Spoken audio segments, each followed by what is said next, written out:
chose promise, chose due, je crois que j'avais annoncé, c'était sur Facebook, dans un groupe qui s'appelle Méditation et Labyrinthe, donc je vous invite à vous abonner si vous êtes friand de Facebook, que j'allais procéder à des présentations de livres autour du labyrinthe, parce que j'en ai une petite collection, et, euh, et j'ai pas toujours eu le temps de tous les lire, il y en a certains que j'ai lus, d'autres pas, enfin bref, c'est l'occasion de présenter pour les personnes qui aiment ce qui touche au labyrinthe, les livres qui existent, et autant en français qu'en anglais, parce que j'ai les deux. Donc, voilà. Donc aujourd'hui, je vais vous parler de La voie initiatique du labyrinthe de Dominique Hochet aux éditions Oxus, qui est paru en 2019. Donc je vous lis comment il se présente. Je vais vous lire la quatrième de couverture déjà pour faire une introduction, ça va être peut-être plus sympa.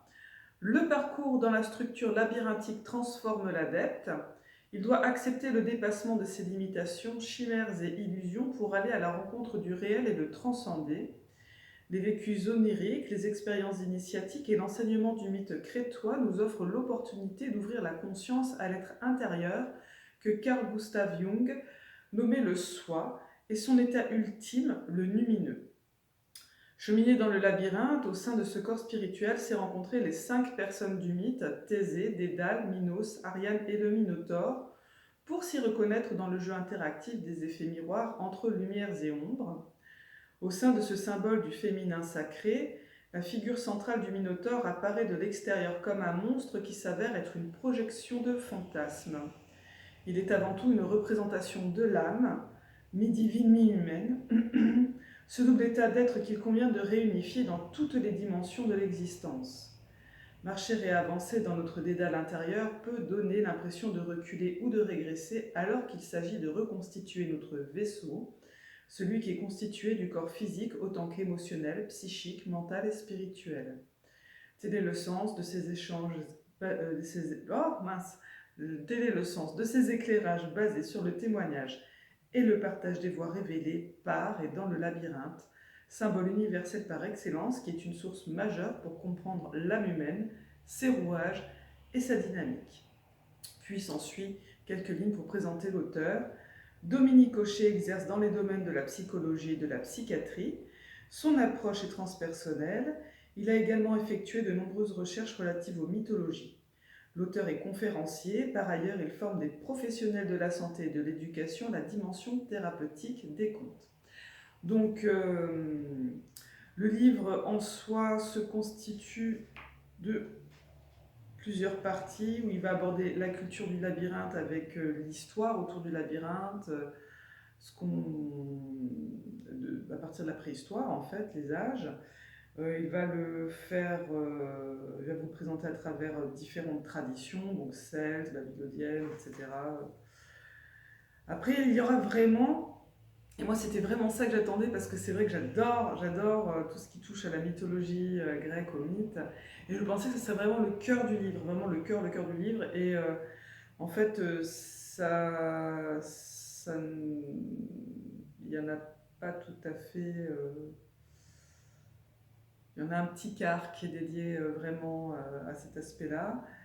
Et j'avouerai qu'en plus, il y a également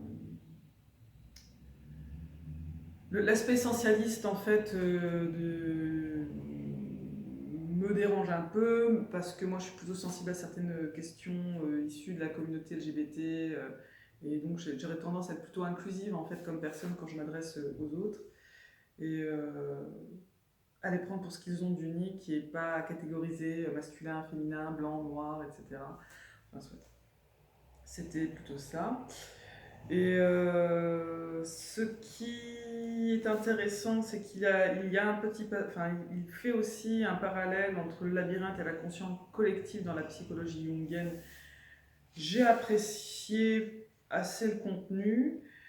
La structure du labyrinthe et le corps humain. Alors, même si à la fin du livre, enfin il y a une belle partie qui s'appelle la vie intérieure où comment dire, et jusqu'à la fin à peu près, c'est un beau partage de l'auteur sur son expérience de vie. Et Mais n'empêche que quand il parle des intestins, c'est un peu le truc que j'ai trouvé drôle, c'est qu'on sent il a vraiment à cœur d'être attentif à son transit. Alors si j'ai faux et que Monsieur Hocher passe par là, n'hésitez pas à me corriger, je ne serais pas du tout vexée. Donc voilà, et c'est vrai qu'il tient sa promesse en fait en quatrième de couverture, c'est vraiment l'aspect jungien qui est abordé. Après, on va retrouver des références à d'autres choses. Moi, ça me laisse penser aussi que cette personne a une vie spirituelle très riche, où il a abordé différents courants. Alors, je vais pas les citer parce que j'ai peur de m'avancer trop et peut-être de vexer ou d'empêcher certaines personnes d'accéder à cette lecture. Enfin bref. Mais on sent qu'il y a beaucoup d'apports et de cheminements divers dans la vie de Monsieur Hocher. Et par contre, moi, ce qui m'a profondément agacée, et s'il y a des personnes qui sont un peu comme moi, le langage des oiseaux, moi, je ne suis pas convaincue. Donc, c'est que je trouve un petit peu limité, en fait. Il n'y a pas d'universalisme pour moi dans la langue des oiseaux. S'il y a vraiment un sens supérieur dans cette démarche de décomposition du mot pour lui trouver euh, une portée sublimée, je trouve que c'est un peu raté, quoi. Ça, c'est mon avis personnel par rapport à la lecture. Sur les notes que j'ai prises, parce que comme d'habitude, je prends plein de notes, plein de notes. Non, c'est pas celui-là. Euh, alors, il y a un peu de patience. J'ai été surprise de ne pas voir, alors qu'il arrive à introduire facilement des principes de Yi-King. Il parle de Reiki, même à un moment donné. Il parle de Gilgamesh, etc. En fait, il arrive à introduire des mythes, on va dire, parallèles au labyrinthe avec facilité. J'ai été étonnée qu'il n'évoque ni Dionysos ni Hécate, par exemple, qui sont quand même guidés dans le labyrinthe, dans l'aspect initiatique. Pourquoi Dionysos? À cause des végétaux qui lui sont attribués, qui sont quand même aussi fortement liés à l'image du labyrinthe avec les circonvolutions. Donc rappelons la vignée de lierre. Avec l'aspect de transformation que ça peut représenter. Donc j'étais un petit peu aussi, par rapport à la bibliographie, je ne sais pas si je vous l'ai montré, mais je vous la remontre, de ne pas trouver certains ouvrages et d'être un peu étonnée en fait par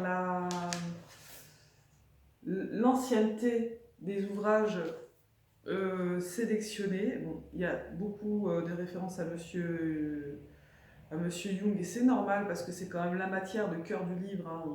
On explore le labyrinthe autour du biais, enfin, par le biais jungien, ok, mais j'aurais bien aimé voir d'autres références, peut-être plus récentes, parce que là on n'a rien qui dépasse, je vérifie, hormis une réédition de Plutarque, vie de Thésée qui a été faite en 2023, les ouvrages les plus récents, le dernier c'est 98. Je pense qu'autour du symbole, d'exploration des symboles, etc., il y a peut-être eu des choses plus récentes, et ce livre est quand même sorti en 2019, je me serais attendue à une bibliographie plus étoffée. Donc ce qui me fait dire que cette voie initiatique du labyrinthe, c'est avant tout un témoignage d'une personne qui a trouvé le, les outils qui lui permettent de voyager dans ce labyrinthe à sa façon.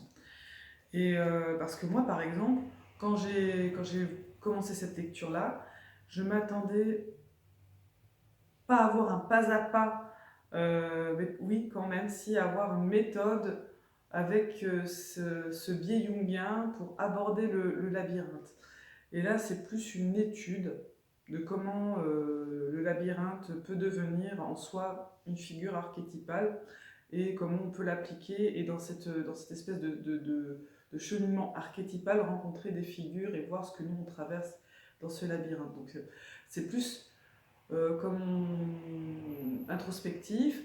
Il n'y a pour moi pas d'apport vraiment utile si on est un marcheur, une marcheuse de labyrinthe, ou comment on pourrait appeler les personnes qui le font seulement de façon digitale, enfin, les explorateuristes du labyrinthe, que ce soit dans la marche ou au niveau digital. Et par contre, ça peut permettre de comprendre pourquoi certains aspects de nous peuvent être bousculés à l'issue d'un travail dans le labyrinthe qu'on effectuera en 3D si on veut ou en 2D. Euh, mais après, c'est seulement si on adhère au principe jungien qui pour moi m'apparaît comme un peu essentialisant dans le propos. Mais si je me trompe, j'invite toujours Monsieur Hocher à interagir avec cette vidéo, ça ne me dérange pas du tout, au contraire. Moi, c'est pour ça que je lis des ouvrages avec lesquels je ne suis pas forcément d'accord dans le contenu. C'est, euh, et puis, c'est aussi pour cela que j'ai envie d'en parler, afin que les personnes qui s'intéressent comme moi au labyrinthe de façon passionnée puissent avoir une fenêtre sur certains livres. Voilà. Donc je le recommande, oui. Après, c'est une lecture qui est un petit peu ardue parce que dans le sens où euh, j'ai pas été sensible au style littéraire de Monsieur Hocher. Je suis quand même allée au bout de l'ouvrage. Il m'a fallu du temps pour le lire parce que c'est vrai que quand on est un petit peu en difficulté avec un style, pour aller au bout d'un livre, ça représente quand même une épreuve d'endurance et de volonté. Donc voilà. Mais j'ai tout ce qui était de l'ordre du labyrinthe et de sa géométrie avec la croix, la spirale, etc. Moi, c'est des choses qui m'ont beaucoup. Enfin, moi, j'adore ce genre de choses. Après, la partie, on va dire, plus les nombres. Là, on sent vraiment qu'il y a eu la lecture de la géométrie du labyrinthe de Patrick Conti, d'ailleurs, qui est présent dans la bibliographie. Parce que dans la bibliographie de ce livre, de Dominique Hocher, on a Jacques Attali, Chemin de sagesse, traité du labyrinthe, qui sont clairement attribués au labyrinthe, et Patrick Conti et la géométrie du labyrinthe, voilà, ce sont pour moi les deux ouvrages, l'univers secret du labyrinthe de Paul Saint-Hilaire, Paul de Saint-Hilaire, pardon, qui soient vraiment dédiés. Non, je raconte des bêtises. Je raconte des bêtises. Il y a quand même 4 ouvrages qui traitent du labyrinthe purement et simplement. Mais après, c'est vrai que j'aurais bien aimé avoir des ouvrages plus récents. Par exemple, le prochain livre que je vais lire sur le labyrinthe, c'est celui-ci. Et il date de 2003, je crois. Donc voilà, dépôt légal octobre 2003. Et édité en 2002, donc côté anglophone. Donc il y a quand même des ouvrages plus récents qui paraissent et que Monsieur Hocher aurait pu consulter par exemple et intégrer dans son étude. C'est peut-être, voilà, on sent pour moi dans la lecture que c'est un petit peu ancien, de mon point de vue. Voilà. Mais ça reste une expérience qui est donnée avec authenticité et honnêteté, je trouve, et avec cœur. Donc, si vous êtes sensible à l'aspect jungien du labyrinthe, n'hésitez pas à lire cet ouvrage.